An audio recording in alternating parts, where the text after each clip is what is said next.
Thanks for stopping by. This is Ian McMath coming to you from Foley Square, Manhattan, New York City, and I want to bring you the latest on the Mahmoud Khalil case. He's that green card holder and a recent graduate from Columbia University who's being held in deportation process by the Trump administration. Let's first get to what President Trump had said regarding the issue. We ought to get him the hell out. I think that guy, we ought to get him. I heard his statements too. They were plenty bad. And I think we ought to get him the hell out of the country. Now, it is alleged that he is a lead organizer of campus protests at Columbia University. They have been a persistent disruption of student life since the October 7th attacks that sparked the ongoing Israel-Palestine war. Now, his case has become a big part of the Palestine movement here in the United States. Just in Foley Square, where I'm standing 2 weeks ago, there was a very, very large demonstration in his support. Release Mahmoud Khalil now! Release Mahmoud Khalil now! The original pretext for his arrest was that his behavior was unbecoming of a guest in our country, and that this was an inappropriate behavior. And this is what Secretary of State Marco Rubio had said on the matter.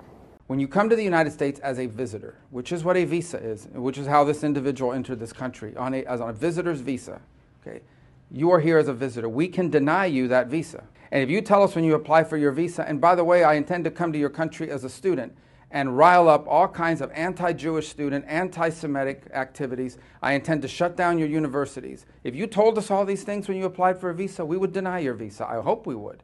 If you actually end up doing that, once you're in this country on such a visa, we will revoke it. And if you end up having a green card, not citizenship, but a green card as a result of that visa while you're here in those activities, we're going to kick you out. You're going to be under arrest. So turn around. Okay, Stop let's resisting. not. Stop resisting. Okay, he's not resisting. He's giving me his phone, okay? Shortly after his arrest, a district judge in New York City said that the rationale for this action was a violation of First Amendment rights. Now, in a brief dated Sunday, a court brief, the U.S. government outlined its new argument for keeping Khalil in custody while his removal proceedings are ongoing. They say that Khalil fraudulently failed to disclose his membership in certain organizations, which could be grounds for deportation. Among them are that he served as a political officer in the United Nations Works Agency for Palestine Refugees, that he worked at the Syria office in the British Embassy in Beirut, Lebanon, and that he was a member of Columbia University Apartheid Divest, which they believe is a lead organizer of the disruptive protests at the Ivy League institution. The DOJ calls this a plain violation of the law, saying that Khalil's First Amendment allegations are a red herring, and there is an independent basis to justify his removal. I asked Troy Olson, the Sergeant of Arms at the New York Young Republican Club, for his thoughts on the case, and this is what he said. Secretary of State Rubio is deciding, and this guy will eventually go. And he is getting due process. That's the actual standard. I don't care how much people talk about First Amendment.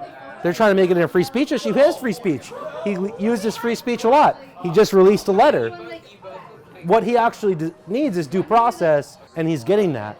Now, Khalil is the first to be arrested by the Trump administration in their action to deport foreign agitators, but he is certainly not going to be the last. We're hearing reports from Columbia University, Cornell, Georgetown, and Brown that students and faculty are now being a part of this ICE action to remove foreign students and foreigners, foreign agitators, from American campuses nationwide. So there certainly will be more to come from this story.